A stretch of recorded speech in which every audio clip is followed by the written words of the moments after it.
hablar un poco de las ideas básicas y los conceptos básicos que tenemos que tener en cuenta para la evaluación del habla y el lenguaje en niños y niñas bilingües, y los principios de la intervención.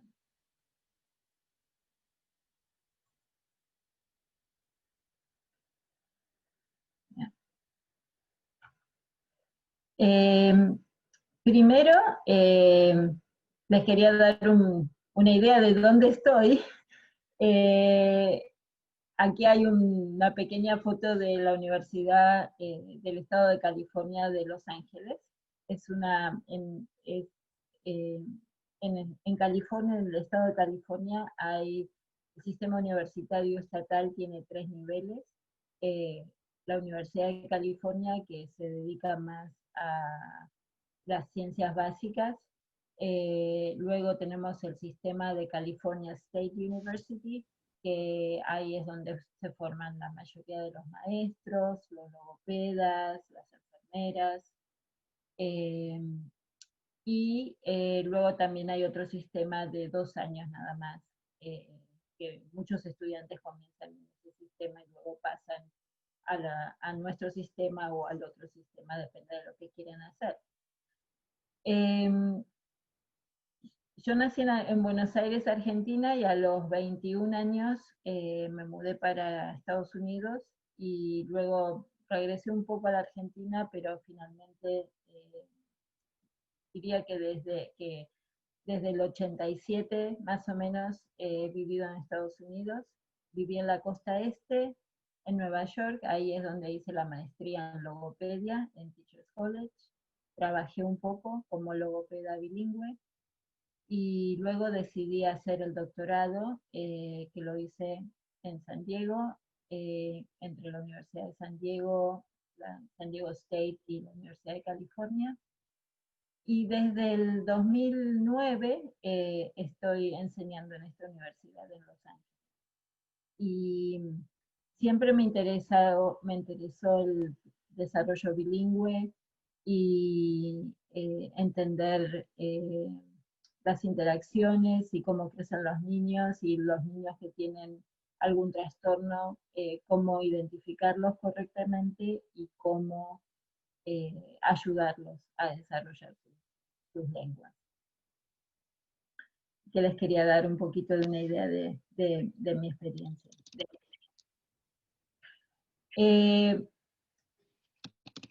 Lo que quería, organicé esta charla de esta manera. Primero vamos a hablar del bilingüismo en general, luego de la evaluación bilingüe, que para mí los 2 temas más fundamentales son la historia lingüística y la selección de las medidas que vamos a usar para la evaluación. Luego un poco sobre la intervención bilingüe, y luego vamos a tener tiempo para preguntas o comentarios. Les quiero decir que si alguna vez digo niños, por supuesto me refiero a niños y niñas, y también que uso alternativamente, cuando digo bilingüe, también me refiero a multilingües, a no ser que sea necesario aclararlo.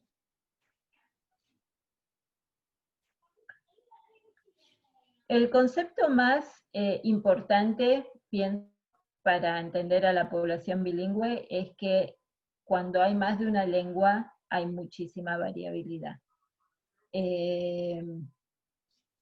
Y el otro concepto importante es la definición de a quiénes nos referimos cuando hablamos de bilingües o de multilingües. Y básicamente tomé aquí las palabras de un artículo, de una posición que se acaba de publicar de la Asociación de Logopedia en España, que dicen que bilingües y multilingües son quienes tienen la necesidad de usar más de una lengua en su vida familiar, laboral, académica, etc. Es decir, que a la definición de bilingüe no le hace falta considerar la competencia, el nivel de competencia, no es, sino que realmente si uno tiene la necesidad de usar más de una lengua, uno es considerado bilingüe o multilingüe. Y el otro elemento importante es esta variabilidad, porque hay muchísima variabilidad en la edad de adquisición de la segunda lengua o la tercera lengua. También hay variabilidad en cuándo se usan las lenguas, en qué situaciones y de qué manera, modalidades, me refiero a la comunicación oral, pero también a la comunicación escrita.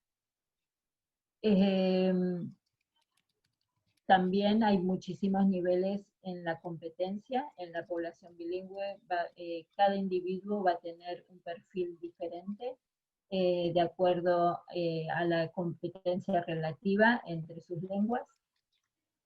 Las necesidades del entorno van a ser distintas, o sea, también hay es importante entender las demandas de comunicación del entorno del individuo, que cambian a lo largo de la vida, y también el dominio, que básicamente la idea es la proficiencia o la competencia relativa entre una lengua y otra. Puede cambiar a lo largo de la vida.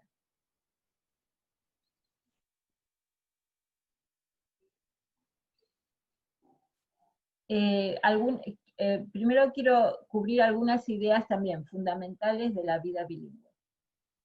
Primero, no es un fenómeno raro. Hay probablemente más de la mitad de las personas en el mundo viven en entornos y usan más de una lengua.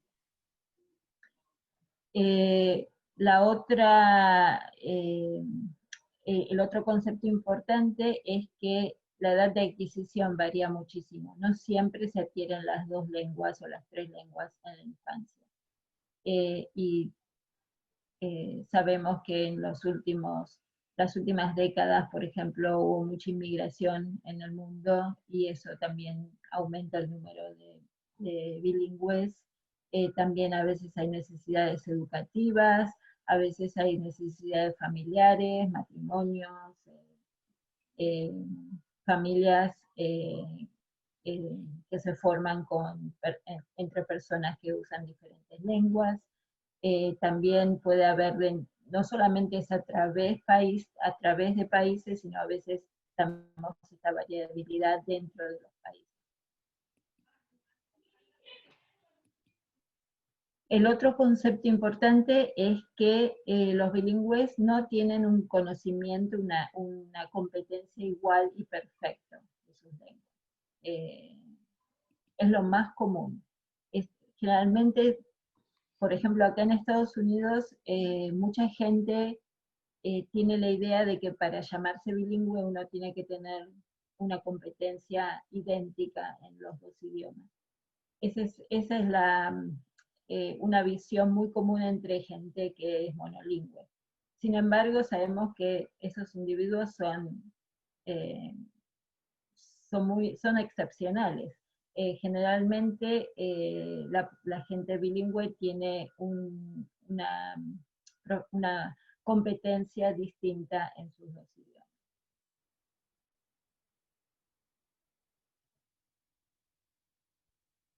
Otra idea que también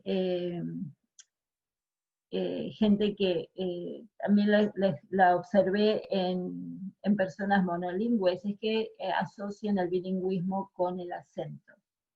Y el acento es simplemente una diferencia en la pronunciación, ¿no? En el habla. Y el acento es también un aspecto. Por supuesto, hay bilingües que tienen acento y otros bilingües que no tienen acento. O sea, la presencia de acento se puede explicar por distintos factores, pero no es fundamental para la definición de bilingüismo. La habilidad de traducir que es otra característica que, bueno, muchos bilingües la tienen, pero otra vez, no es necesaria. Hay muchos bilingües a los que traducir de una lengua a la otra les es difícil, y particularmente en eh, para ciertos grupos semánticos o para ciertos contextos. Eh, y la razón fundamental es que generalmente uno usa las lenguas en distintos contextos para cubrir distintas funciones en distintos ámbitos de la vida, y por esa razón es muy posible que lo que sabemos expresar muy bien en una lengua no sea un poco más difícil expresarlo en la otra lengua, y por ende la traducción también sea difícil. Eh, el Franz Jean, que es un psicólogo que ha escrito mucho sobre bilingüismo, llama a esta característica el principio de complementariedad.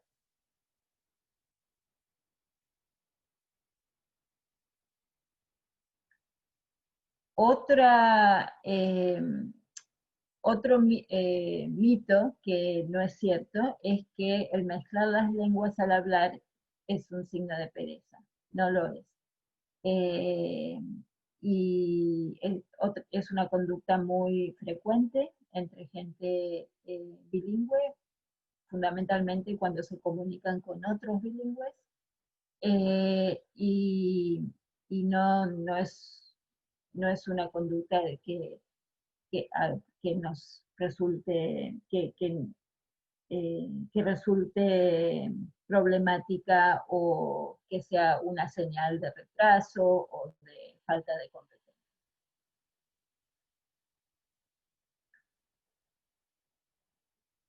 También es importante separar, entender que son separados, pero muchas veces ocurren a la vez. El bilingüismo y la biculturalidad. No sé si se dice así en español, pero es decir, hay personas que se identifican con dos culturas diferentes, por ejemplo. Puede ser que la cultura de la casa sea diferente de la cultura de la comunidad en la que vive. Y es factible que esa persona se comunique en dos lenguas, pero no es necesario. Puede ser bicultural y ser monolingüe, o también podemos tener personas que son bilingües, sin embargo no son biculturales.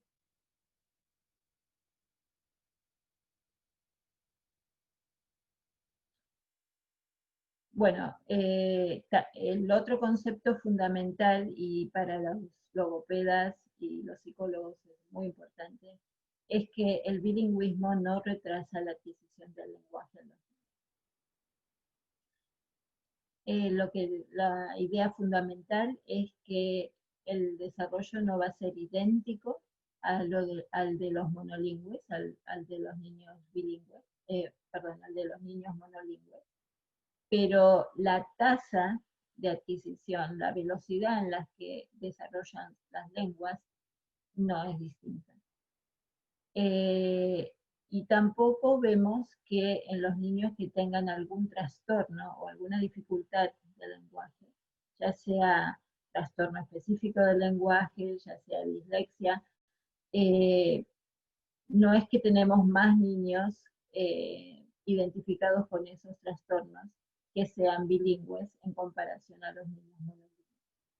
Es decir, que el bilingüismo no pone a los niños a riesgo de tener más trastornos de la comunicación o de tener un desarrollo de la comunicación más lento.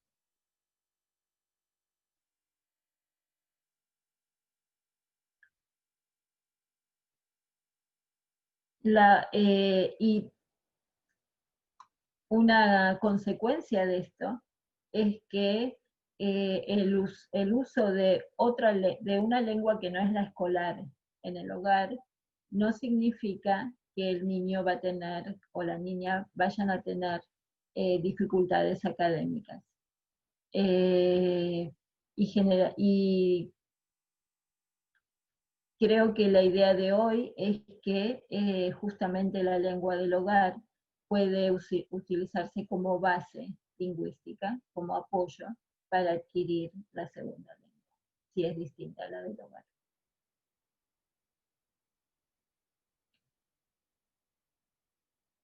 Y también relacionado a lo que hablamos de mezclar las lenguas, que no es un fenómeno raro, también es cierto que no siempre se mezclan las lenguas. Y en los niños hay niños que, la mayoría de los niños desde muy pequeños, saben identificar con quién están hablando y qué lengua deben usar, y generalmente no mezclan las lenguas cuando hablan con hablantes monolingües. Y eso se observa desde los 2 años y medio.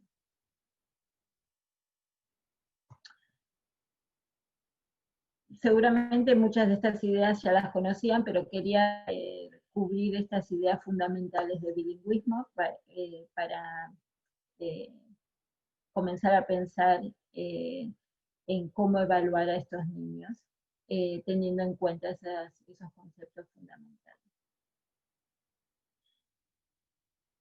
Entonces, para la evaluación, como les dije antes, la historia lingüística, el recoger una buena historia lingüística del niño o la niña individualmente, es muy importante.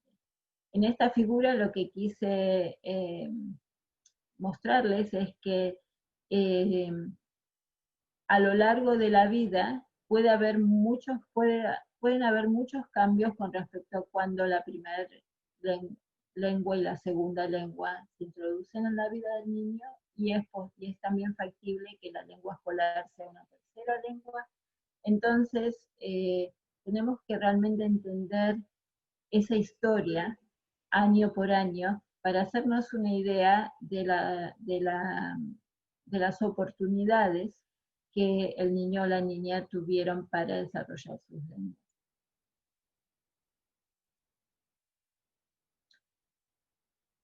Y relacionado a eso, la idea es que cada persona bilingüe tiene un perfil bilingüe, tiene un perfil individual diferente. Y ahora voy a cubrir algunos de los más comunes eh, que observamos aquí, por ejemplo, en Estados Unidos, y supongo que ustedes también los van a reconocer. Y perdonen que algunas de estas imágenes tienen texto en inglés. Vamos a mostrar una serie de gráficos así, en los que vemos, vemos la edad de los niños. Son todos hipotéticos, pero muestran distintos perfiles. Y supongamos que podemos pensar en la competencia del lenguaje en porcentajes, pensando que los niños empiezan con 0% al nacer, o bueno, en realidad en útero, ¿no? Y luego van aumentando hasta llegar a la adolescencia, preadolescencia, a un nivel de 100%, por ejemplo. Eh, el, un perfil que sucede a veces es el que vemos que tenemos dos lenguas que el niño las escucha desde que nació, desde el comienzo de su vida, las dos, y a lo largo de la vida van creciendo las dos lenguas casi a la vez, y eso sería un perfil simultáneo, porque la adquisición de las dos lenguas suceden al mismo tiempo y crecen en paralelo a un mismo nivel. Acá en Estados Unidos, mucha gente tiene esa imagen del bilingüe, y, y es probablemente el perfil menos común, porque vemos que las dos lenguas están desarrollándose casi a lo largo del tiempo. Este segundo perfil, que lo llamamos de un niño bilingüe secuencial temprano, es el niño que tiene su primer idioma, su primera lengua, la lengua del hogar, desde el comienzo y crece a lo largo del tiempo. Pero la segunda lengua comienza a presentarse, o sea, el niño empieza a aprender la segunda lengua, digamos, a los 3 años y medio. Esta situación de comenzar a aprender la segunda lengua a los 3 años y medio, 4, es muy común aquí en Estados Unidos. Son niños que en su casa, por ejemplo, los niños que estudio yo, en su casa aprenden español, castellano, y entre los 3 y 4 años comienzan a ir a la escuela preescolar. Entonces ahí comienzan a aprender inglés. Y vemos que al principio el nivel de competencia de inglés claramente es más bajo que el de la casa, de la lengua de la casa, pero en este caso vemos que las dos lenguas continúan creciendo. Hay niños que tienen este perfil aquí, pero este perfil es más común aquí en Estados Unidos, en el que vemos que el perfil es secuencial temprano, sin embargo, por ejemplo, en este caso hipotético, a los 6 años, la lengua del hogar deja de crecer con una buena tasa de crecimiento, y la lengua escolar, en mi caso sería el inglés, crece más, y la competencia en inglés supera a la competencia de la lengua del hogar. No, la verdad que traté de encontrar una traducción de attrition, y no sé bien cómo se traduce en el mundo académico. Pero sería básicamente es una idea eh, de un crecimiento asintomático, un crecimiento que está como paralizado en el mismo nivel. No, este caso no sería una pérdida, pero la tasa de crecimiento eh, está muy lenta.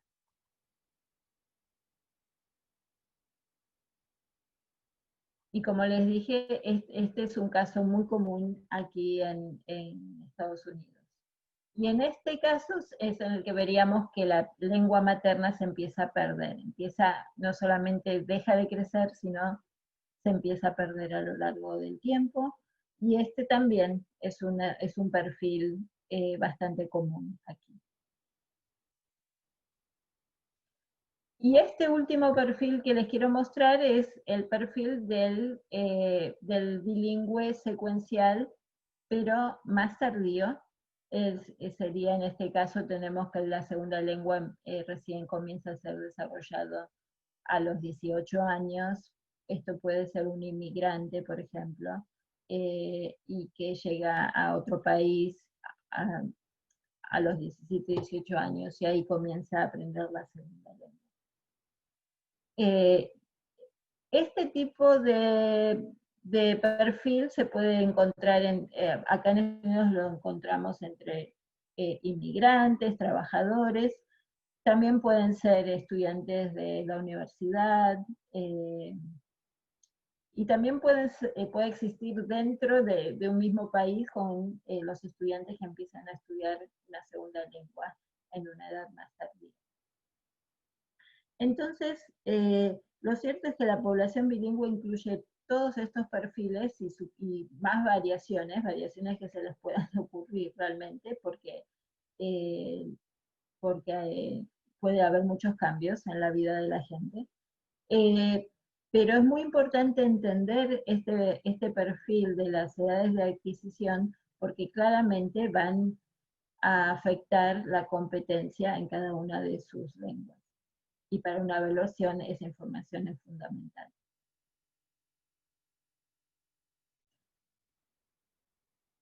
También la otra consecuencia de esos diferentes perfiles es que no podemos predecir la competencia lingüística de un niño nada más basada en la edad.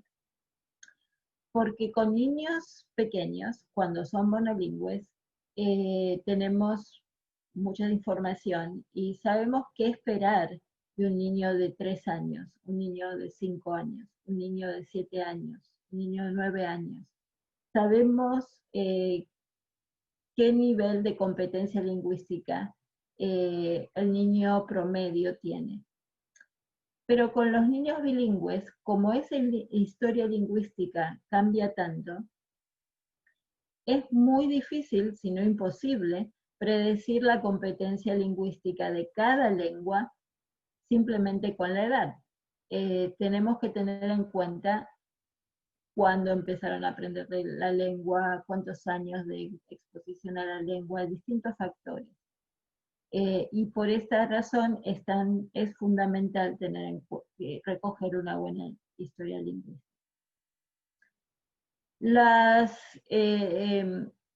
Ahora, la historia lingüística, para la historia lingüística hay ciertos aspectos que son muy importantes. Primero tenemos que entender cuáles son las lenguas, qué lenguas específicas, e incluso diría qué dialectos específicos de las lenguas. Entonces es importante saber cuáles son las lenguas o la lengua en el hogar y cuál es la lengua de la comunidad. Y en el caso de logopedas es fundamental entender las características de las lenguas, porque las lenguas tienen un efecto. También tenemos que, de alguna manera, entender la competencia lingüística que tiene el niño o la niña en cada lengua. Y eso obviamente parte de ese entendimiento se logra con evaluación directa, pero también es importante recoger información de las personas que conocen al niño, en este caso familiares y docentes. La competencia lingüística es diferente que el uso lingüístico. La competencia lingüística es cuán bien alguien habla o entiende una lengua, pero el uso es cuánto uno usa, cuánto uno lo dice, lo habla y cuánto uno lo escucha. El uso también es muy importante porque hay mucha variabilidad en la vida de los niños. Entonces también es importante tratar de recoger información sobre el uso de las lenguas. Y la exposición es esta lengua, tal vez el porcentaje, se pueden calcular el porcentaje del tiempo, del día promedio en el que cada lengua se presenta, pero también estoy hablando de los años de experiencia.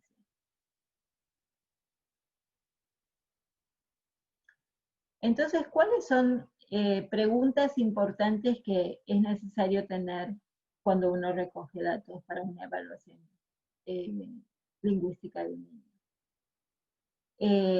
Como ya dije, entender las lenguas y dialectos hablados en el entorno, la familia, escuela, la comunidad, puede haber mucha variabilidad. La edad de adquisición, si fue simultáneo, básicamente si las dos lenguas, si el niño comenzó a aprender las dos lenguas desde cuando era muy pequeño, de 0 a 3, o si la segunda lengua se introduce un poco luego de los 3 años. El uso de las lenguas, con quién el niño habla, tal o cual lengua, en qué situación, qué función cumple, la frecuencia, la valoración de la competencia y el uso de cada lengua. Esto les voy a mostrar luego algunas algunas preguntas que usamos nosotros para obtener esa información de los padres y de los maestros.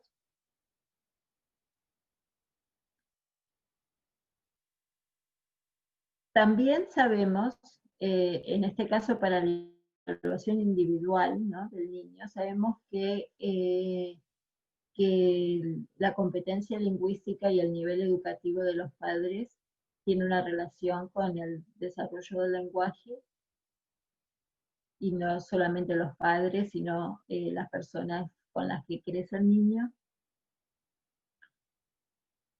También es importante entender los recursos que la familia tenga, eh, eh, recursos, sabemos que los recursos socioeconómicos son importantes, recursos familiares, sociales también. Pensando en familias aquí en Estados Unidos, hay familias bilingües, hispanoparlantes que están muy aisladas, eh, que no tienen acceso a recursos. También es importante tratar de comprender la identidad cultural del niño, niña o la familia. Un factor que es más sociolingüístico es el prestigio sociocultural de las lenguas. Claramente la lengua que tiene mayor prestigio tiende a ser favorecida y tiene más chances de crecer que la que tiene menos prestigio. Y luego también en el aspecto escolar hay muchos modelos de educación y puede haber una o más lenguas de instrucción. Aquí en Estados Unidos la mayoría, la gran mayoría de los niños solo reciben instrucción en inglés, pero hay modelos y de a poco están creciendo estas escuelas en las que tienen distintos modelos de educación. Entonces, les quería mostrar, bueno, primero les quiero decir que hay varios cuestionarios accesibles en publicaciones que pueden usar para recoger esta información, que cada uno tiene un objetivo particular, pero todos hacen preguntas muy similares. Ahora les quería dar un ejemplo del tipo de pregunta y cuestionario que le hacemos nosotros a los padres para comprender, para que compartan el nivel de competencia de cada lengua del niño o niña, eh, eh, que generalmente es bastante, bastante adecuado a la realidad del niño. Entonces, para la pregunta que le hacemos a los padres es, ¿cuán bien habla y entiende el niño o la niña la lengua del hogar o la lengua de la escuela o la segunda lengua? Y para que sea un poco más ajustada la apreciación, la valorización, les mostramos estos niveles. Por ejemplo, 0 es no puede hablar el idioma indicado, tiene pocas palabras, no puede producir oraciones, solo entiende pocas palabras, y va aumentando en competencia hasta el último, casi habla como un nativo, con muy pocos errores, tiene un buen vocabulario, entiende más o menos lo que se le dice.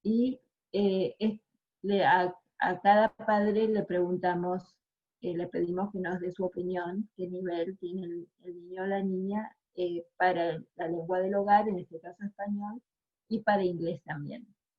Y luego les hacemos las mismas preguntas a los maestros para inglés y español. Entonces, serían los niveles de competencia. Lo que sabemos es que los padres saben valorizar la lengua de la casa. Generalmente tienen una valorización correcta. Ahora, si los padres no son bilingües, generalmente no nos pueden dar una buena valorización de la segunda lengua. Por ejemplo, aquí no nos pueden dar una buena valorización del inglés. Pero los maestros y las maestras sí nos dan una valorización del inglés muy acertada. Sin embargo, muchos de ellos no nos pueden dar una valorización de la lengua de la casa. Por eso es necesario hacer estas preguntas a, a, a padres y a maestros. Con respecto al uso de las lenguas, lo que le preguntamos es cuánto habla y escucha o oye el niño o la niña la lengua del hogar, y lo mismo de la lengua, de la segunda lengua. Y estos son los niveles que les mostramos. Por ejemplo, desde nunca lo habla, nunca lo escucha, nunca lo habla, lo escucha un poco, hasta siempre lo habla, siempre lo escucha. Y también estos niveles para niños de 0 a 5, diría yo, son muy buenos. Los padres generalmente nos pueden decir esto bien. Obviamente cuando los niños ya empiezan a ir a la escuela por más horas, eh, hay otras formas que pueden ser un poco más acertadas, o incluso se puede calcular con más precisión el porcentaje del día, de horas del día. Pero de 0 a 5 esto nos ha resultado muy efectivo, y lo que sabemos, también les quería mostrar lo que le pedimos a los maestros. Para los maestros usamos una escala del 1 al 5 que va de todo español a todo inglés. 3 sería la misma cantidad en inglés y español. Y le pedimos a la maestra que nos diga qué usa el niño con la maestra en la clase. Supongamos que es una maestra que solo habla inglés, de aquí el 5, con los otros maestros ayudantes que hay en la clase. Supongamos que hay ayudantes bilingües, tal vez marque el 3, y que habla con sus compañeritos cuando juegan. Esta es otra variación. El uso, que otra vez es distinto, independiente a la proficiencia, a la competencia. Lo que sabemos es que es una variable que predice muy bien el nivel de la competencia gramática, por ejemplo, de los niños, y también pronostica, tiene una función pronosticadora muy buena para ver si el niño va a aprender, va a seguir creciendo en el segundo idioma o en el primer idioma. Entonces sabemos que, por ejemplo, uso se correlaciona con el nivel de gramática, el lenguaje espontáneo, también en pruebas más estructuradas, y también vocabulario. Pronostica el vocabulario. Estos son estudios que se hicieron para el uso de inglés. En niños con trastorno del lenguaje, específicamente en uno de nuestros estudios, luego de una intervención bilingüe, el uso de inglés en la clase y en la casa predijo el crecimiento de una prueba de lenguaje oral en inglés. Y también vimos el efecto contrario, en el que a mayor uso de inglés del niño, el crecimiento del español en una prueba de repetición de frases disminuía. O sea que, ¿cómo usamos esta información a nivel clínico? Si un niño un niño bilingüe, por ejemplo, español-inglés, está creciendo, supongamos que es un niño con trastorno del habla y está empezando a aprender inglés, el español también le cuesta. Si el niño está usando mucho inglés,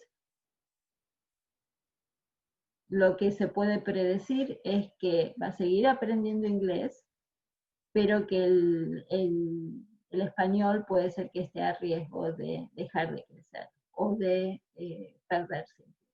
Entonces, cuando vemos esto es cuando en conversación con los padres, y los padres quieren realmente mantener su lengua por X motivos, les decimos que realmente tienen que tratar de reforzar el español porque el niño está usando mucho inglés.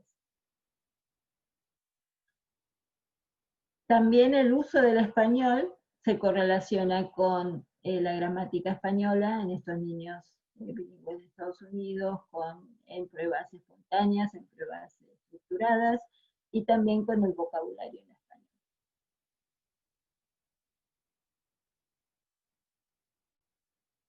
Entonces, en resumen, para la historia lingüística tenemos que comprender bien cuáles son las lenguas del hogar, la escuela y la comunidad, comprender la edad de adquisición de las distintas lenguas y los cambios que haya sufrido esa exposición a lo largo del tiempo, comprender los niveles de competencia, la opinión de los niveles de competencia de las dos lenguas de las personas que conocen al niño o la niña, y también tener una apreciación de los niveles de uso de cada lengua.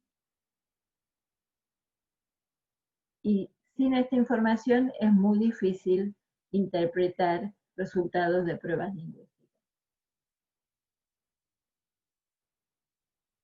Otras consideraciones importantes es también entender qué pasa en los contextos familiares. Una idea importante es que hay interdependencia entre todos los miembros de la familia y que el entorno lingüístico en las familias bilingües, también cambian. Entonces es muy común que observemos que, por ejemplo, el niño que la mamá solo hablaba español durante los 3 primeros años de vida, a medida que el niño va aprendiendo inglés, la mamá también aprende inglés y va a empieza a usar más inglés en la casa. Los hermanos también son un factor muy importante. Si es el niño más pequeño, es muy probable que con los hermanos mayores ya se comunique una segunda lengua. Así que esta interdependencia es importante de entender también y considerar. También es importante comprender que cada familia, como cada comunidad, tiene su política lingüística y gestiona las lenguas de maneras distintas. Entonces, hay familias en las que tienen realmente una política explícita. En casa hablamos tal lengua y no hablamos tal otra lengua. Otras familias no tienen esa política tan estricta y van cambiando. Eh, eh, realmente, y a veces no es explícito, sin embargo, implícitamente hay ciertas reglas. Eh, entonces es importante tratar de comprender un poco cuál es esa política familiar de las lenguas, y principalmente desde un punto de vista clínico, para tratar de dar recomendaciones que se ajusten a la política de la familia.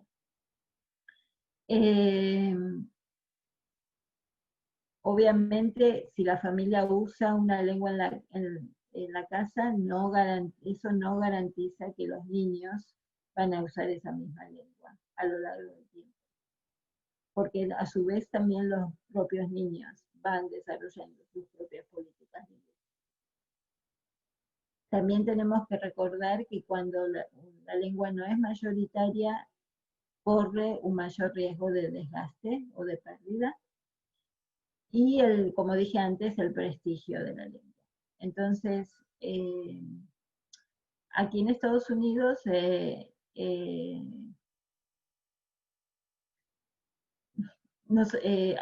español es una lengua, es la segunda lengua del país en cuanto a hablantes. Sin embargo, no es considerada mayoritaria, es una lengua minoritaria y va cambiando políticamente con las distintas administraciones, pero definitivamente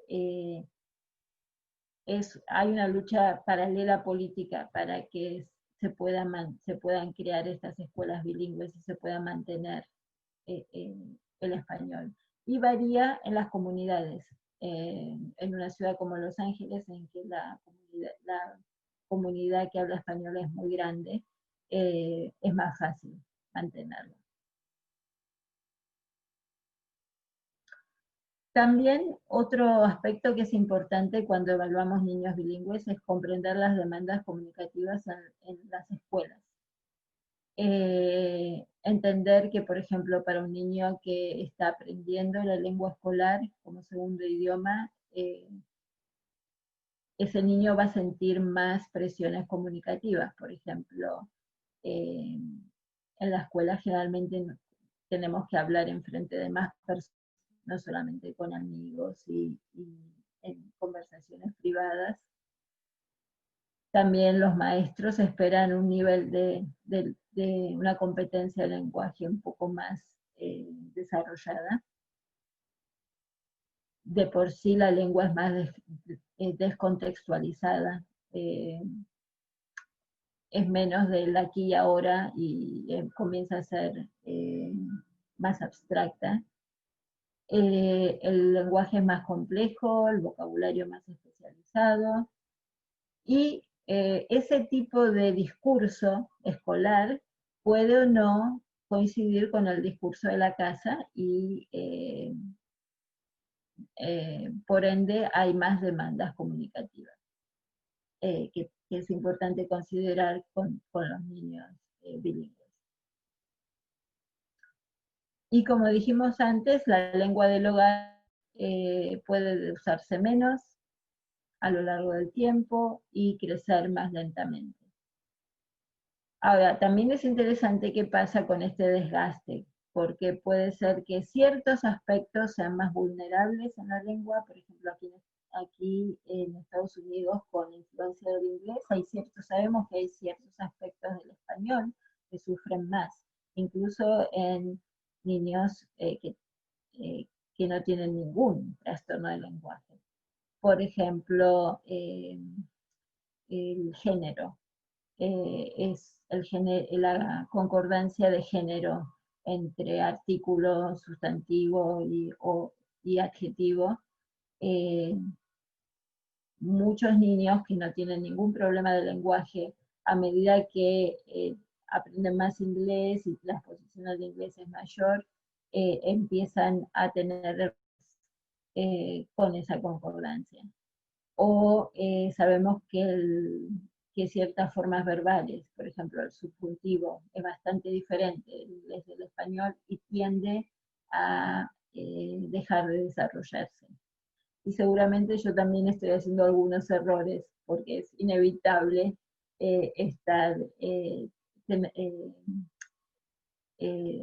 sufrir un poco de este desgaste al no usar la lengua tan frecuentemente.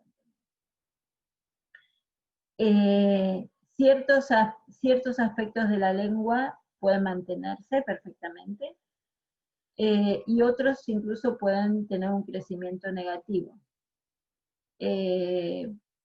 Por ejemplo, el vocabulario, el vocabulario más académico. Realmente si los niños no tienen una educación escolarizada, en español, el vocabulario español deja de crecer. Así que eso es importante considerarlo. Y también el acceso a las palabras y el procesamiento. Pero todos estos factores también cambian a medida que cambia la demanda comunicativa del momento. Ok, Con respecto a la evaluación, lo más importante es cómo seleccionar. Tenemos que siempre tratar de evaluar todos los aspectos lingüísticos en las dos lenguas y saber cómo seleccionar pruebas. Algunos errores frecuentes es el uso de traducciones informales de una medida, por ejemplo, de una medida que es considerada muy buena en español, que se traduzca en inglés, perdón, que se traduzca al español informalmente, pensando que vas a mantener sus atributos psicométricos y su, y su uso. No, eso nunca sucede, principalmente para pruebas de lenguaje. También otro error que vemos aquí es que a veces hay algunas pruebas que han sido traducidas. Y por ejemplo, la versión original del inglés tiene muy buena validez, es muy buen pronosticador, y la logopeda, por ejemplo, piensa que, bueno, si la prueba en inglés es buena, la traducción al español tiene que ser igual, de buena. Y no es así. Es necesario evaluar la traducción porque no siempre pasa que tengan, que tengan las mismas cualidades eh, en las dos lenguas. Otro error frecuente aquí es que no se recoja la información, la historia lingüística necesaria. Un error frecuente también que se ve aquí en la clínica es que a veces se usan familiares para traducir sin haber, y eso tiene muchos problemas, porque los familiares primero no están entrenados, puede ser que no entiendan bien lo que la logopeda realmente necesita, puede ser que además se sientan presionados, así que es muy importante si uno tiene que trabajar con intérpretes, primero tener una buena oportunidad de,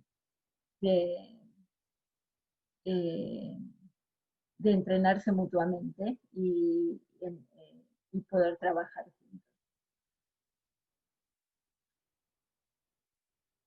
Otro error es que se usen los datos normativos de la prueba original, por ejemplo en inglés, y en la versión en español se usan los datos normativos del inglés.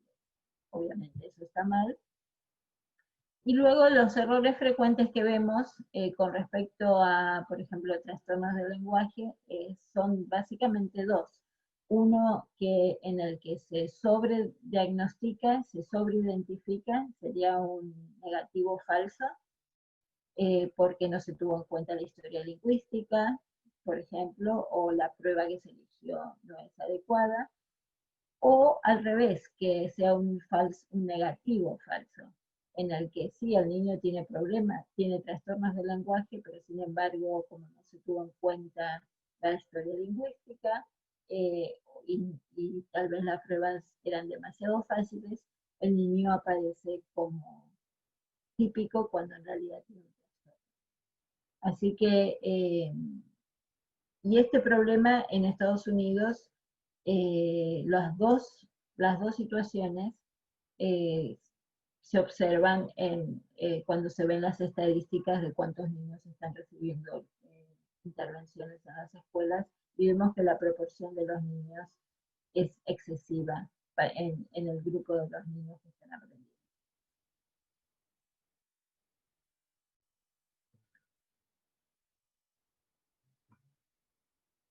A ver, tengo una pregunta para Marta, porque eh, ya son las 7 y quiero saber hasta cuándo puedo seguir hablando. No te preocupes, lo habitual es que el ponente hable una hora y luego dedicar la hora siguiente, si se alarga, para preguntas, pero no te preocupes, puedes alargarte un poco más y habrá un poquito menos tiempo para preguntas, pero seguro que nos interesa que continúes la presentación hasta que, bueno, tal como te la hayas preparado, no te preocupes. Ok, bueno, gracias. Ok, entonces ahora les quiero compartir algunas, una serie de consideraciones muy importantes al seleccionar. Una es que tenemos que ver las propiedades psicométricas básicas de cada versión en cada lengua y la adecuación cultural y lingüística.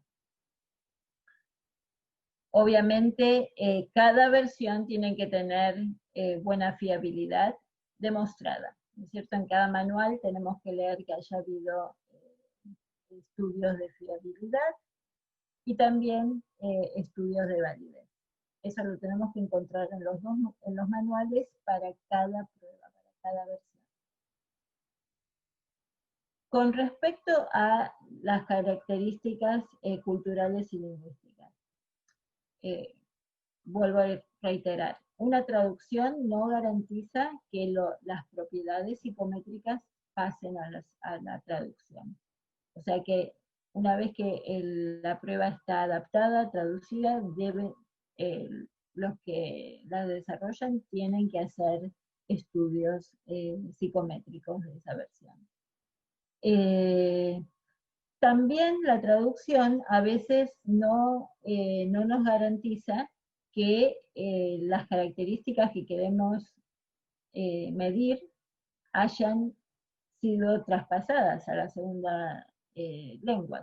Entonces, por ejemplo, les voy a dar un ejemplo hay una prueba que se usa mucho aquí con los niños preescolares, que se llama Preschool Language Scale, y tiene unas pruebas de comprensión para los niños pequeños de preposiciones, en el que se le pide al niño que ponga un bloquecito dentro de una taza o debajo de una taza, o que lo pase sobre la taza, pero en realidad lo que está midiendo en inglés, en la traducción al español, no, no corresponde, porque en la traducción, en la prueba en español dice comprende en, pero nosotros no decimos, o sea, son diferencias lingüísticas que realmente esa prueba no las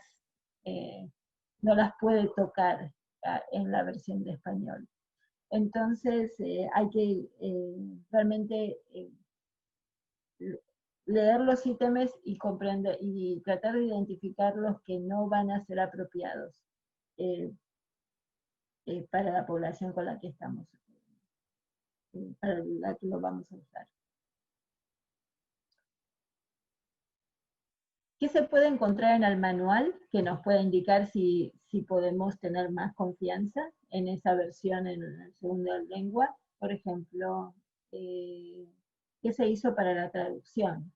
Se usaron paneles de expertos, hubo traducción y traducción posterior para asegurarse que las instrucciones, por ejemplo, estaban bien traducidas. Se consideraron planes de estudio, evaluaciones de países que se usa esa otra lengua, se normalizó con la población adecuada. Aquí en Estados Unidos también otro tema es que por esta historia lingüística distinta de los niños que hablan español en Estados Unidos, de los niños de Latinoamérica, por ejemplo, necesitamos que las pruebas estén normalizadas con niños bilingües de aquí, porque sabemos que tienen una historia lingüística muy distinta. Y luego también hay que fijarse en el análisis estadístico que tenga el manual.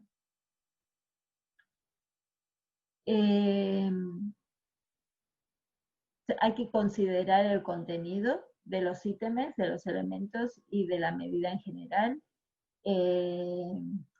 Por ejemplo, este es un ejemplo que muchas veces se comparte porque creo que en una de las pruebas de inteligencia que se usan más aquí en las escuelas hay una pregunta sobre el invierno, sobre la nieve o es un paraguas con una tormenta de lluvia, y muchos niños que hablan español vienen de países eh, tropicales, de Puerto Rico o de algunas, o de Cuba, y muchas veces simplemente contestaban esta pregunta mal porque tenían una experiencia totalmente distinta al contenido de la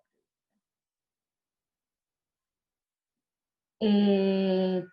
Es importante que haya equivalencia semántica, que lo que se pregunte signifique, y las palabras que se usan en cada versión signifiquen lo mismo, y es eso lo que estamos averiguando. También es importante que haya una consistencia estructural entre las dos versiones, principalmente si las vamos a usar para comparar. Si en un reporte vamos a poner los resultados de la misma prueba en una lengua y en la otra lengua, es importante que sean estructuralmente iguales. Aquí hay algunas pruebas que se usan que son así para niños pequeños de desarrollo en general, en las que las secciones tal vez son iguales, el mismo número entre inglés y español, pero el número de ítems en la versión de español es mucho más reducido. Es decir, que estructuralmente no son equivalentes, por eso la comparación de resultados no es tan fiable. En general, las mejores pruebas, las que evitan estos problemas, son las pruebas que se desarrollan desde el comienzo de una manera bilingüe. Para lenguaje, para la población entre 4 y 6, aquí se desarrolló, por ejemplo, una prueba que se llama Bilingual English Spanish Assessment, BESA, las iniciales. Esa prueba desde el comienzo se desarrolló pensando en las dos lenguas, en español e inglés, y eso permite que tengamos más confianza al comparar las dos lenguas.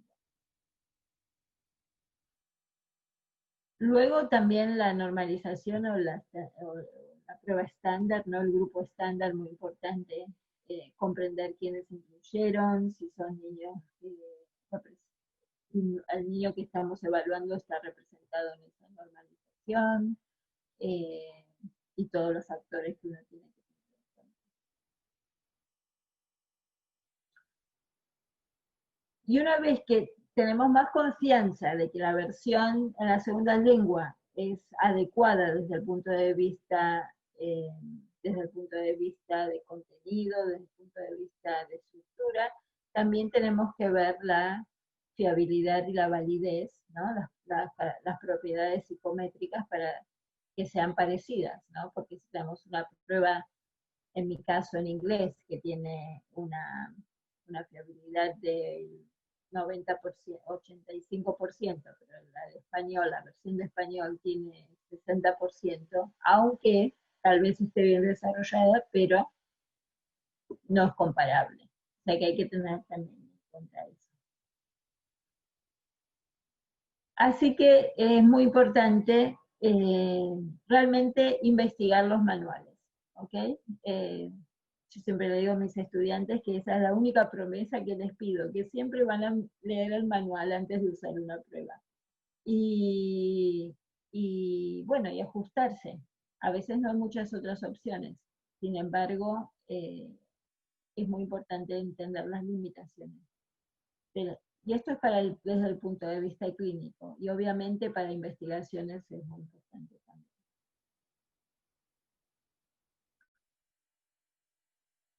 Ok, entonces a nivel de evaluación esas son las dos áreas que quería tocar. Ahora voy a hablar un poquitito de intervención. No está. Ok, entonces una de las... Por favor. Una de las, bueno, el objetivo de una intervención es tratar de cambiar el comportamiento comunicativo del niño o la niña para maximizar la comunicación. O sea, la comunicación en general. En el caso de los niños bilingües, les quiero mostrar como dos enfoques. Un enfoque es bilingüe, en el que tratamos de trabajar en objetivos que sean comunes a las dos lenguas. Y el otro enfoque es interlingüístico, que está en el caso en que los objetivos en los que se trabajan sean específicos a cada lengua. Entonces, recordamos que cada lengua es independiente, pero hay mucho en común. Las lenguas usamos oraciones, combinamos palabras, tenemos pronombres, nos referimos a cosas con sustantivos, nos referimos a acciones con verbos, todo eso es en común de las lenguas. El enfoque bilingüe trata de trabajar en lo que está en común, y el interlingüístico tiene objetivos para cada una de las lenguas. ¿Por qué queremos apoyar la lengua del hogar? Y esto es muy importante, esto es muy relevante en mi caso aquí en Estados Unidos, en el que, como les digo, hay una lengua mayoritaria, inglés, y las otras no tienen tanto prestigio. Pero la lengua del hogar es importante porque nos ayuda a mantener las conexiones familiares, la identidad cultural, también porque hace que avance la segunda lengua más rápidamente, cuando hay una base de la primera lengua. Y además, y tal vez esta sea la razón más importante, porque si se mantiene la lengua del hogar, que es la lengua, y es una lengua en uso en la familia, el niño va a tener muchas más oportunidades de generalizar lo que vaya ganando en la intervención lingüística en muchos entornos, en el entorno escolar, pero también en el entorno de la casa. Una pregunta que muchas veces nos hacen es ¿en qué lengua dar la terapia? ¿Cuál es la lengua de instrucción? El lenguaje de instrucción. Y muchas veces la idea es, ok, vamos a dar la instrucción en la lengua más dominante, en la lengua que tiene más competencia. Esta es una pregunta, si la pensamos así, desde el punto de vista de competencia, es muy difícil de responder, porque lo cierto es que el dominio del lenguaje, el dominio en la competencia máxima, no es constante en todas las áreas del lenguaje o en todas las actividades. Hablamos de ese principio de complementariedad, ¿no? En el que para ciertos temas, para ciertas funciones, una lengua se usa más que la otra, para otros es la segunda lengua. O sea, es muy difícil realmente determinar cuál es la lengua dominante. Tenemos que comprender que va a haber un perfil variado. Por esa razón es muy difícil determinar, ok, vamos a dar terapia solo en esta lengua. La otra consideración importante es que este dominio, como le mostré en los perfiles, es variable. Tal vez en los primeros años la lengua del hogar sea más dominante, pero 2 años más tarde puede ser la lengua escolar. O sea, es muy variable. Hay veces, he visto casos en el que de pronto viene una abuela a vivir a la casa y vuelve a tener la lengua del hogar más dominancia. Depende de tantos factores que es muy difícil determinar una sola. Y además sabemos que las habilidades lingüísticas se distribuyen entre las dos lenguas. Así que otra razón más para no tratar de elegir solo una. Y leí, Cathy Conner usa esta metáfora de las manos.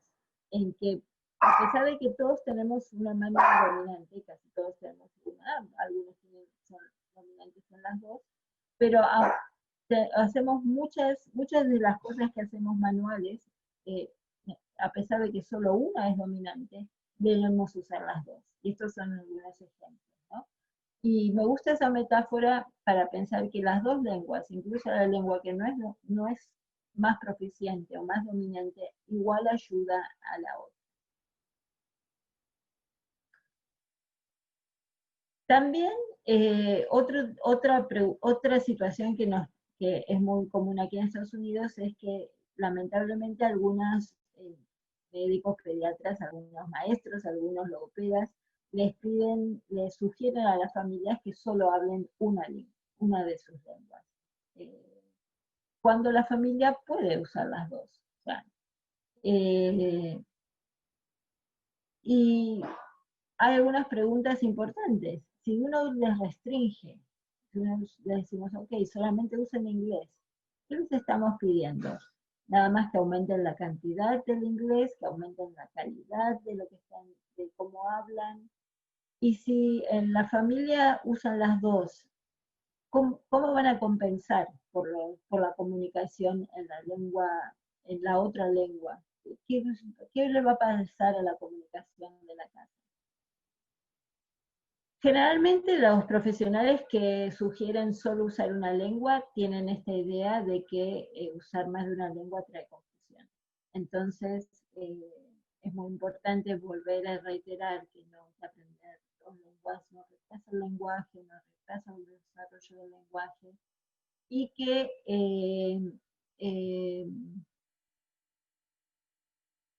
es muy natural usar las dos lenguas. Así que la recomendación es que la intervención sea en ambas lenguas, y la pregunta más fundamental es cómo estructurar la intervención.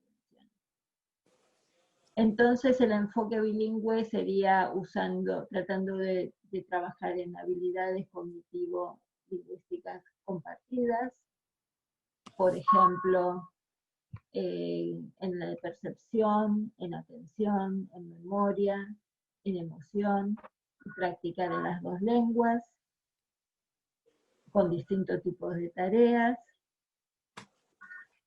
Y también en este enfoque bilingüe, también es importante recalcar similitudes y diferencias.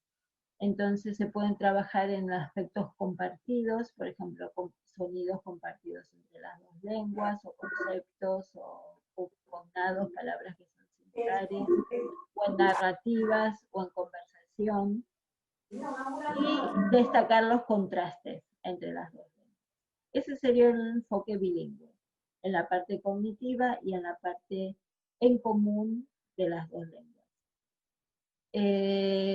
El enfoque interlingüístico, en el que tenemos objetivos para cada lengua específico, hay que hay que tratar de ayudar a los niños en lo que es diferente entre las dos lenguas que necesitan ayuda, y también pensar cómo estructurarlo. Se puede hacer la terapia en cada lengua en días separados o en actividades separadas, y tener objetivos separados. Los objetivos que no sean un objetivo que ayude a las dos lenguas, sino a características específicas de cada lengua. Y pienso que una combinación de los dos enfoques probablemente es lo mejor. Entonces, para terminar, que hoy cubrimos nociones del bilingüismo, la evaluación bilingüe, especialmente la historia lingüística y la selección de medidas, y dos enfoques de intervención bilingüe. Entonces, bueno, ahora tenemos tiempo para comentarios y preguntas.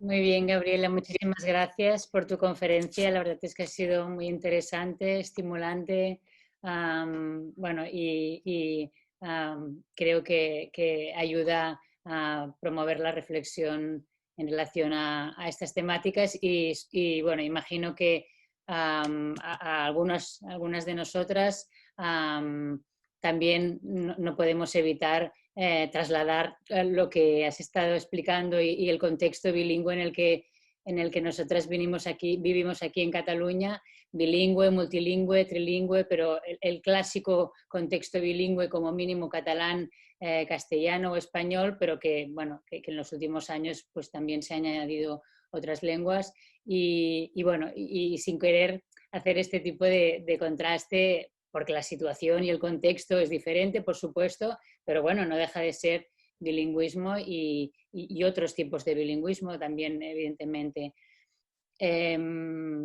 Se me ocurren algunas cuestiones, pero creo que prefiero dar la palabra a los estudiantes y a las estudiantes tanto del máster como del doctorado, y luego, pues ya, si no, ya planteo alguna cuestión. Es que no hay ninguna pregunta así que se haya planteado en el chat por escrito, pero bueno, os animo a preguntar oralmente. Marta, yo sí que he hecho una pregunta y me gustaría retomarla porque me tengo que ir en breve. Lo siento, Perdona, disculpadme. Sí. Bueno, pues pregúntala. Sí, la voy a hacer así muy rápidamente, que es que me interesa, porque precisamente Gaby ha hablado de esto. Bueno, quería darte las gracias por la conferencia porque me parece que ha sido muy, muy útil y muy clara. Y bueno, pues al final siempre aprendemos muchas cosas y la manera que lo has estructurado me parece que es tan genial.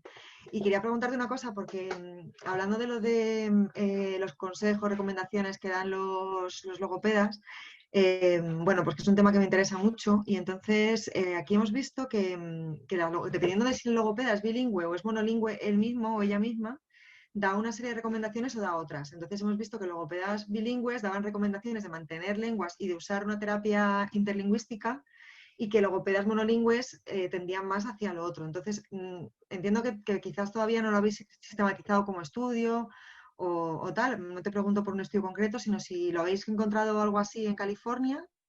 Sí. El hecho de que también se pueda dar esa situación, de que dependiendo de la propia historia lingüística del propio logopeda, de una serie de enfoque u otro. Esa es la pregunta que quería. Sí, no me viene en mente ningún estudio y no lo he hecho yo, pero sí, se ve muchísimo.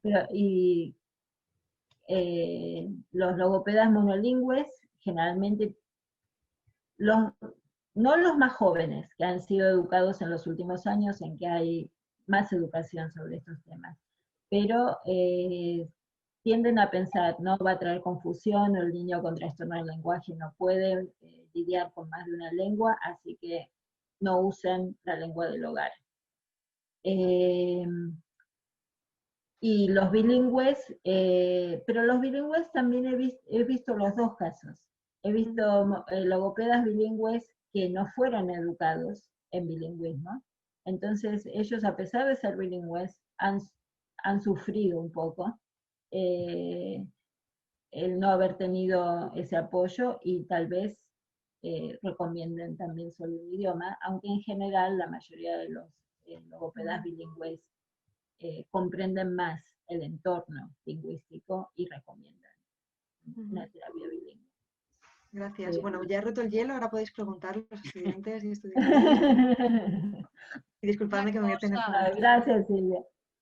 A mí me gustaría preguntar también, bueno, sobre todo agradecer la conferencia y la claridad, y porque aunque algunas cosas, como tú has dicho, a veces las hemos ido leyendo, pero está muy bien tenerlas juntas y además en la dirección de la evaluación y la intervención. Y bueno, te agradezco y estoy contenta de haber asistido. Y yo sí quería, porque también a la media tengo otra conexión, que andamos todo el día conectados. Yo una cosita que últimamente ando trabajando un poquito con este tema y no sé en el ámbito de la intervención qué podrías decir, porque he visto que sí que has mencionado ahora con intervención que hay que tener en cuenta si hay cognados, no cognados, ¿no? Entonces, eso tiene que ver con lo que yo te quería preguntar y es con la distancia, lo que llamamos distancia tipológica o la cercanía entre las lenguas. ¿Eso lo tenéis en cuenta para, por ejemplo, decidirse en un tipo de intervención de enfoque bilingüe o interlingüística? Sí, sí. Bueno, ¿qué me podrías decir sobre esto? Bueno, la mayoría de los estudios de intervención bilingüe español-inglés usan cognados, porque sabemos que los cognados facilitan, o sea, es mucho más fácil aprender Claro. vocabulario que sean cognados que no. Con sé que no, no me viene en mente ningún estudio ahora publicado de intervención entre lenguas que no sean tipológicamente cercanas. Por ejemplo, también acá tenemos una población relativamente grande de hablantes de, de mandarín y de inglés, en los que casi no hay cognados. Entonces, creo que sí, digamos, no lo pueden usar. Esa es una ventaja que tenemos entre el español y el inglés. Y creo que casi todas de estas intervenciones tratan de tener más este enfoque bilingüe, en el que trabajan más en aspectos cognitivos o que faciliten a los dos. Hay un estudio muy interesante también en vietnamita inglés, y que también no hay cognados, así que también trabajan en atención, en, en categorización semántica, pero usando lo visual al principio más, ¿no? Pero sí, es muy interesante. Definitivamente, si hay cognados, yo pienso que hay que usarlos, porque bueno, es una especie de regalo que tenemos para la intervención. Sí. Muy bien, muy bien. Gracias. Me No, despido, aunque me quedo un poquito más, pero me despido. ok, gracias por venir. Hay una pregunta de Antoula. ¿Quieres? Hola, Hola. Hola. muchas gracias por la presentación. A mí me has aclarado mucho el tema del bilingüismo. Mi pregunta es, ¿cómo los padres y el entorno familiar puede promover la adquisición de una lengua que se habla en el entorno del niño, que los padres no dominan esta lengua y sin tener que no sé, crear situaciones ficticias, involucrarse en, no sé, otro tipo de aprendizaje que no pueden tener y si pueden, sin tener que perjudicar a la lengua materna del niño, la lengua que se habla dentro del hogar. Ok.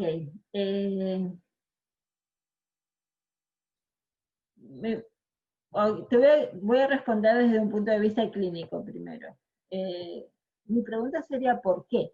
Yo le preguntaría a los padres, ok, ¿por qué quieren enseñarles otra lengua? ¿Con qué función? Y pienso que de ahí vienen todas las respuestas.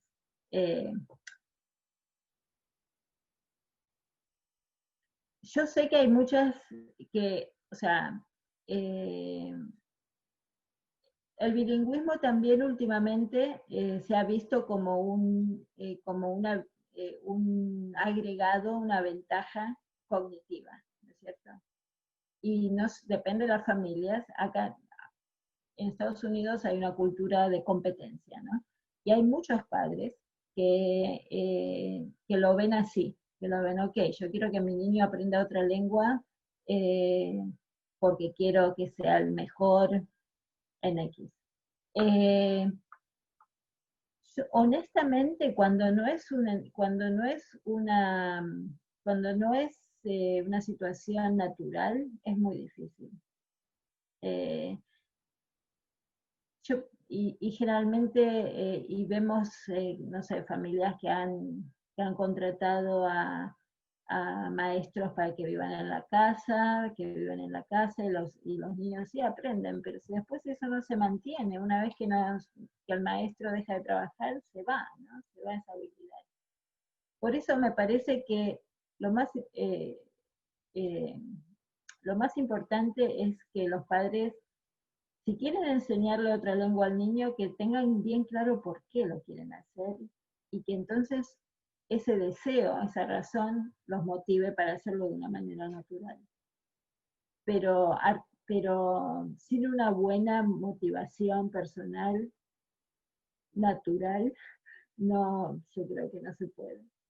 Creo que no se puede aprender otra lengua. Hay algunos casos, ¿no es cierto? Hay algunos casos de gente así, hay asociaciones de políglotas que lo usan más como algo cognitivo, pero no tiene esa función de comunicación natural. Así que esa sería mi primera pregunta. ¿Lo quieren hacer porque quieren darle esa ventaja cognitiva o por un tema de comunicación? Y basado en eso sería la recomendación.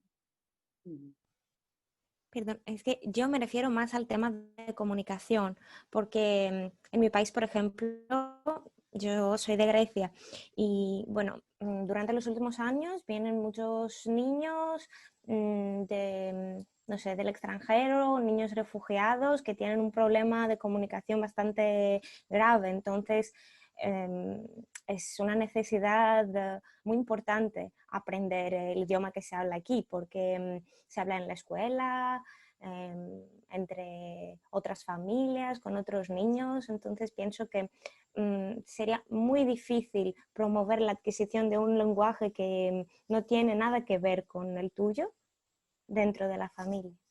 O sea, tú piensas en niños de familias de refugiados que tienen que aprender griego.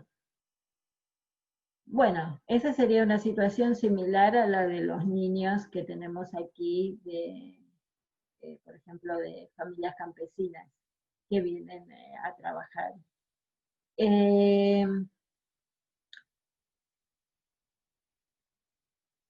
Mi punto de vista es que es un poco la sociedad mayoritaria tiene que tratar de incorporar a esa familia. Entonces, si la familia, claro, en el caso de refugiados todavía es más complicado, pero creo que, por ejemplo, aquí la política con los refugiados es, antes de estos 4 años en los que tenemos muy pocos nuevos refugiados, pero la política era darles clases de inglés a los padres, a los niños llevarlos a las escuelas, van a las escuelas y tienen ayuda en las escuelas. Creo que es, generalmente los padres cuando se sienten relativamente bienvenidos, tienen lugar para lidiar con sus problemas, ¿no? Con sus pérdidas, sus problemas, pero si se sienten acogidos y con futuro y opciones, y generalmente el futuro va a ser mejor si dominan la lengua mayoritaria. Pienso que eso ya es motivación importante. Y luego, bueno, sería buenísimo tener, tal vez si hubiese algunas clases especiales para los niños refugiados, con personal especializado en la enseñanza de griego como segundo idioma, cosas así. Pero yo pienso que los padres colaboran mucho cuando están motivados, y generalmente esa motivación viene porque se sienten acogidos, con futuro, con esperanza, y pueden seguir adelante. ¿Sí?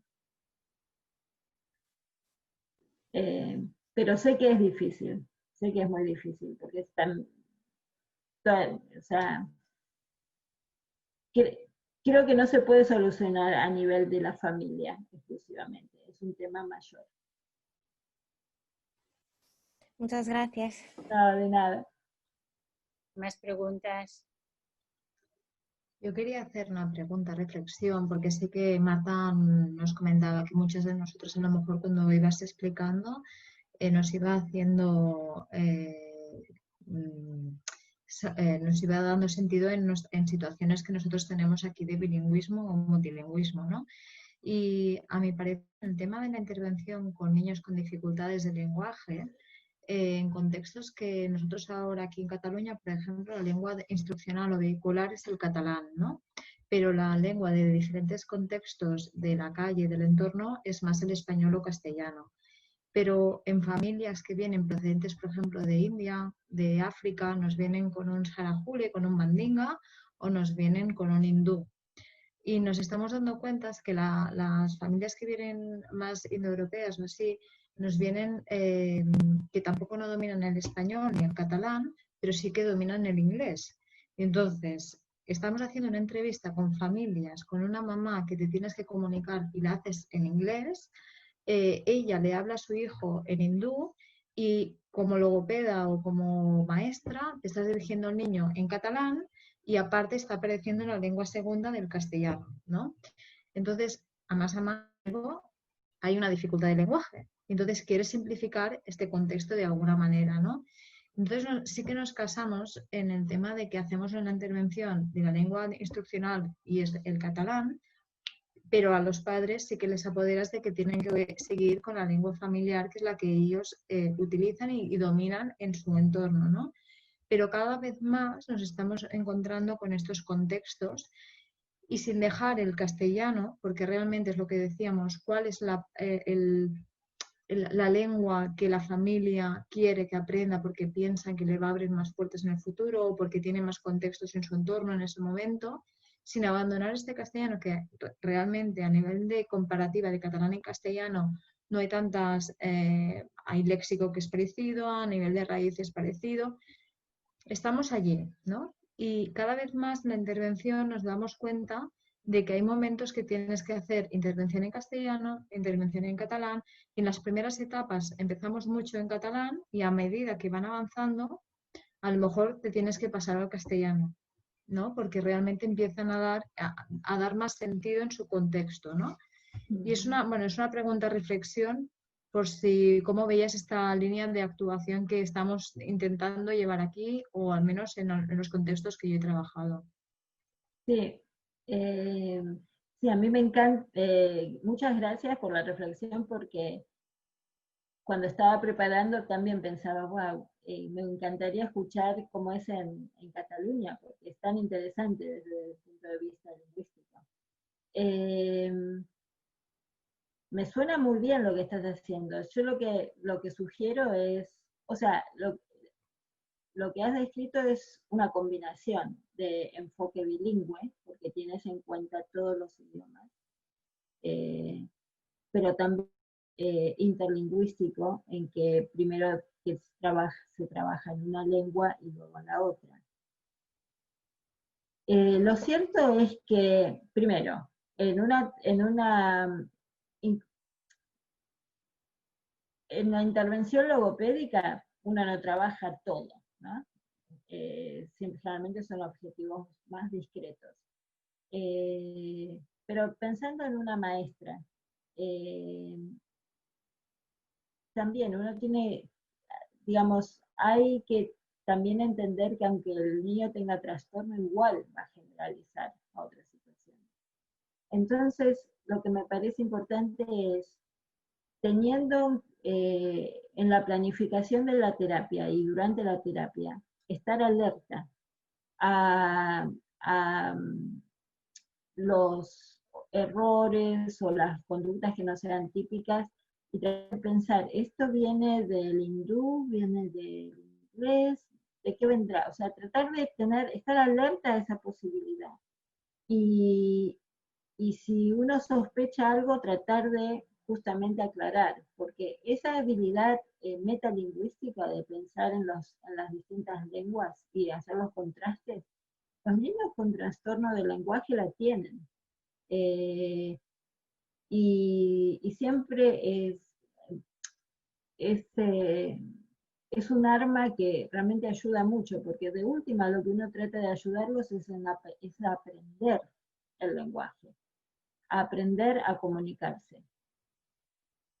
más que nada, lo que el objetivo el objetivo fundamental es ese, ayudarlos a aprender a comunicarse y a comunicarse más y mejor. Entonces, pienso que si el terapeuta el logopeda está alerta a esa posibilidad de transferencia, de influencia, de ver qué va junto, qué no va, qué es lo que no va junto, pienso que eso ya ayuda y es un enfoque bilingüe.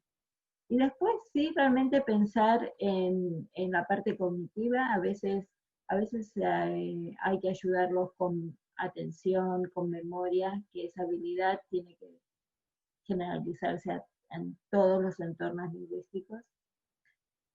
Y luego tratar de buscar objetivos que tengan sentido, que se puedan generalizar a todas las lenguas. Supongamos si es un niño que por ejemplo, un niño que no comprenda, que no comprende preguntas bien, preguntas básicas bien. El trabajar en una lengua con la atención ayudarlo a prestar atención, que si es qué, si es dónde, si es quién, esa habilidad, aunque se trate solo en un idioma, en una lengua, se va a generalizar a las otras. Y así que a mí me parece que lo que estás proponiendo es realmente un buen enfoque. Un enfoque que tiene en cuenta el entorno, la familia, y que tiene en cuenta las lenguas. Y yo pienso que incluso para dar que una intervención bilingüe no es necesariamente una intervención que use todas las lenguas, sino simplemente es una intervención que tiene en cuenta todas las lenguas. Y me parece que lo que has descrito es eso. Eso me ha hecho más resonancia porque justo con compañeros del MIPE estaba por aquí Mariam, que la he visto el año pasado, y estuve mirando el tema de las funciones ejecutivas, tratarlas en niños con dificultad de lenguaje, que es antes o después o durante la intervención, ¿no? O sea, que es antes el huevo o la gallina, ¿no? Y estábamos mirando con Gary Morgan y Bishop y tal, todo el tema de eso, ¿no? De qué se tiene que trabajar, si antes o después. Y bueno, es lo que acaba de decir, que en el bilingüismo igual, de alguna manera hay que hacer esta anticipación. Y supuestamente el bilingüismo es una forma de practicar algunas de estas habilidades ejecutivas, ¿cierto? De todo el trabajo de Bialystok, que el ser bilingüe, activamente bilingüe, hace que uno practique mucho la inhibición de la otra lengua y incluso, por ejemplo, en autismo, se supone que puede ser un factor protector el ser bilingüe. Así que sí, es un tema muy interesante, pero desde el punto de vista de la planificación creo que es el enfoque lo importante, más que la lengua de instrucción.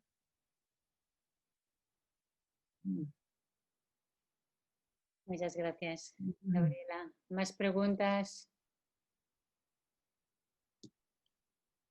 Más que una pregunta es como un comentario, Gabriela, porque mis hijos estuvieron en Estados Unidos en una escuela bilingüe, fueron hablando español y tienen una confusión con el catalán, entonces agarraron la lengua rápido, pero estaba en una comunidad habla hispana, y me imagino que para ustedes como lo súper complicado el trabajo, ¿no? Porque me di cuenta que muchas familias, por ejemplo, cuando sus hijos tienen problemas de aprendizaje en inglés, suprimían la lengua hispana en sus hogares, y entonces tenía compañeros que venían a casa a jugar, pero ellos no hablaban español, entendían todo lo que mis hijos decían, porque en mi casa se hablaba español, pero les decían su interacción era en inglés, ¿no?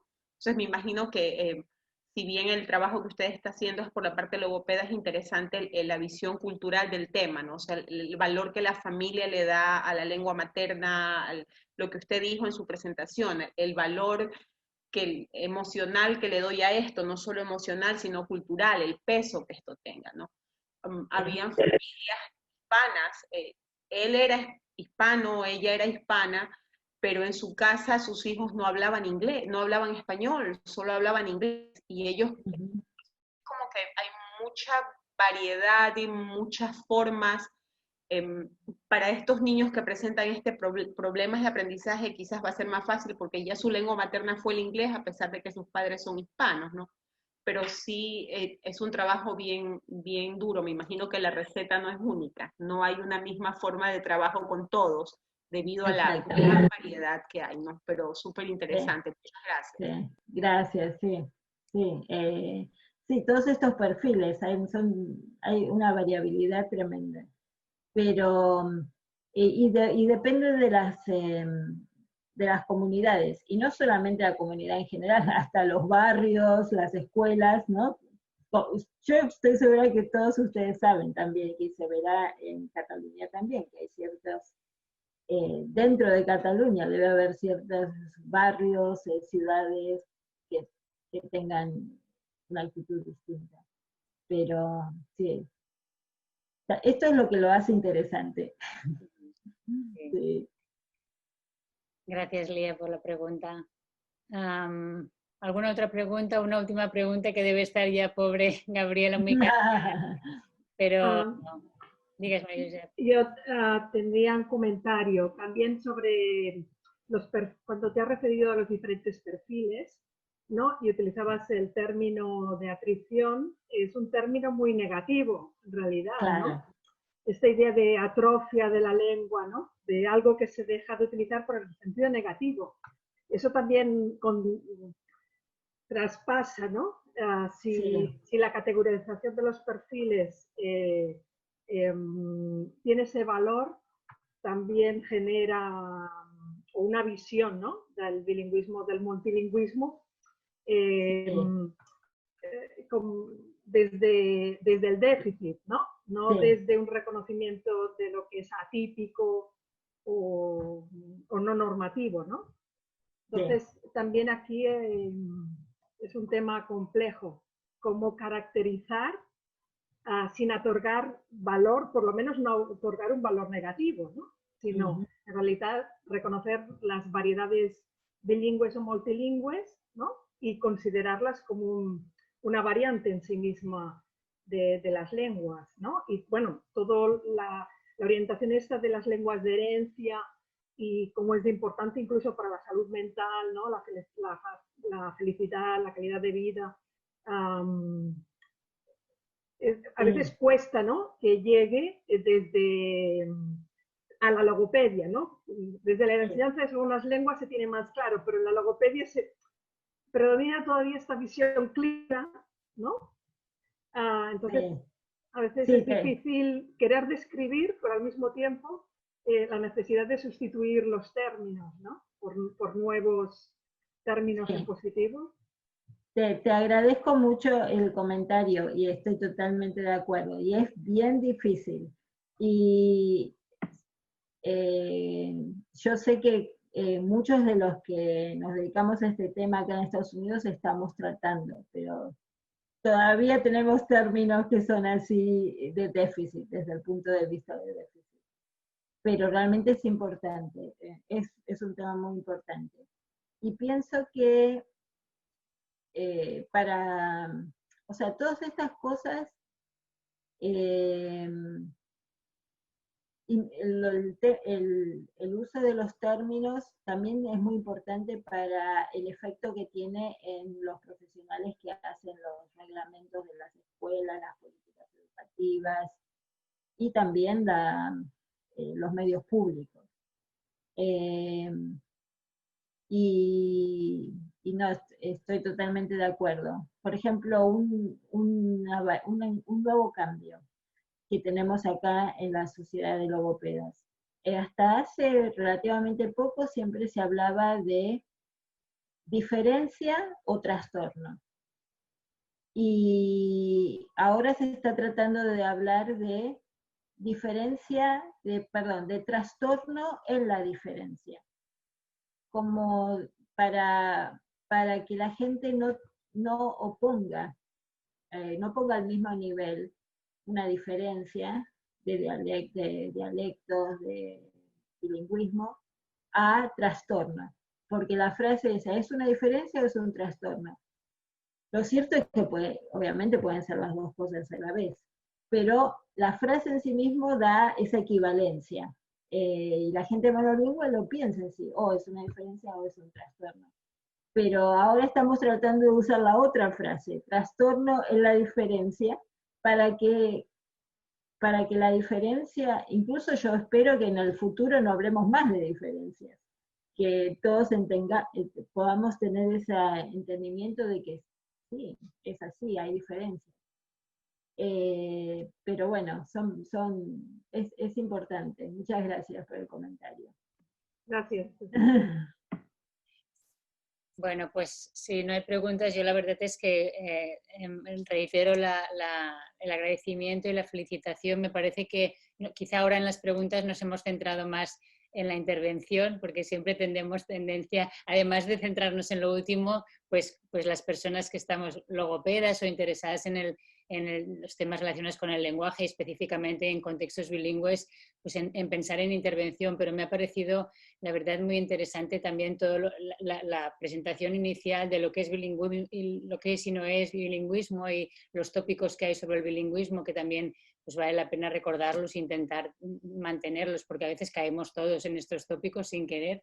Y también toda la cuestión relacionada con la evaluación, ¿no? Me ha parecido muy interesante, y cada vez es verdad que lo vamos incorporando más, y las logopedas lo incorporan más en esta evaluación, tener en cuenta la perspectiva de los padres, ¿no? de qué explican ellos, bueno, los padres, por un lado, las familias en contexto familiar, pero también, evidentemente, los maestros, educadoras en contexto escolar, cómo ven ellas la competencia y el uso en las diferentes lenguas, ¿no? Yo lo único que he echado de menos, pero que seguro que está implícito, o que no lo has explicado por tiempo, pero la cuestión también de no solo preguntar, que por supuesto, sino de observar, ¿no? De que aparte de las pruebas, que también me ha parecido muy interesante lo que has explicado de las validaciones y porque ¿quién no ha hecho lo que tú has dicho que no hay que hacer? Lo hemos hecho todas. Yo también. Está en catalán y traducimos, sobre todo, bueno, nosotras aquí en Cataluña, ¿no? que somos bilingües, las personas investigadoras y logopedas, pues confías en tu expertez, ¿no? y vas traduciendo al momento, ¿no? Pero claro, no está validada, no es lo mismo, aunque se parezcan mucho a las lenguas, no es, ¿no? Pero sobre todo la cuestión esta de las observaciones en contexto familiar, escolar, incluso otros contextos, ¿no? Supongo que lo tienes más que incorporado, ¿no? También como un elemento clave. Sí, sí, no lo expliqué. Sí, por ejemplo, esas preguntas de uso en la escuela, del uso del lenguaje, en realidad nosotros tenemos una versión que le preguntamos al maestro, pero otra es de observación, de ir a la clase y observar al niño. Sí, observación es fundamental. Y por supuesto, bueno, lo ideal en una buena evaluación es hacer al menos 2 tipos de observaciones, 2 contextos diversos. Lo ideal sería la casa, el hogar y la escuela. A veces no se puede, pero sí es muy importante. Muy importante. Y tampoco hablé de medidas naturalistas, la medida que a nivel de medida del lenguaje expresivo, realmente yo pienso que una buena muestra de lenguaje y análisis del lenguaje en cada idioma es súper valiosa. Y después hay otras pruebas, pruebas de memoria fonológica, que generalmente son muy valiosas para bilingües, pruebas pruebas dinámicas en las que se evalúa una habilidad, luego se les enseña y se les vuelve a evaluar, y generalmente el niño que no tiene trastornos aprende rápido, aunque sea en la segunda lengua, aunque sea en la lengua más débil, digamos. Y esas son realmente las pruebas que tienen mejor validez y más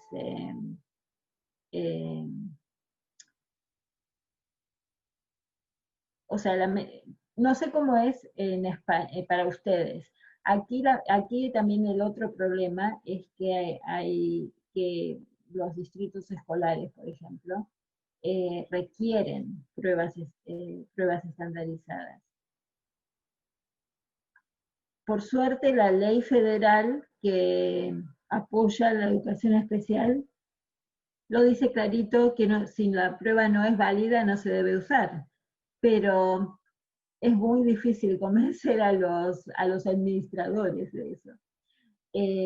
Pero definitivamente, observaciones y pruebas más naturalistas hechas por alguien con un poco de experiencia, en cierto modo, para el diagnóstico más válido con esta población bilingüe.